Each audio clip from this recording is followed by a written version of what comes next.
সেই বড় আম।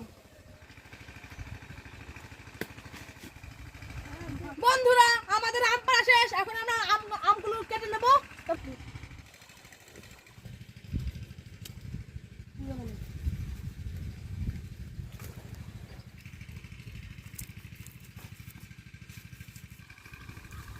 বন্ধুরা সেই স্বাদ, গরমকালে আম ভালো লাগে, এভাবে খাবেন অনেক ভালো লাগবে। সেই স্বাদ, সেই স্বাদ। দুপুরবেলা কাঁচা আম লবণ দিয়ে মাখায় খাওয়ার স্বাদই অন্যরকম। আমাদের রান্নার ভিডিও ও এরকম মজাদার ভিডিও দেখতে হলে আমাদের চ্যানেলটা লাইক সাবস্ক্রাইব করে দেবেন ও কমেন্টে জানাবেন যে কেমন হয়েছে।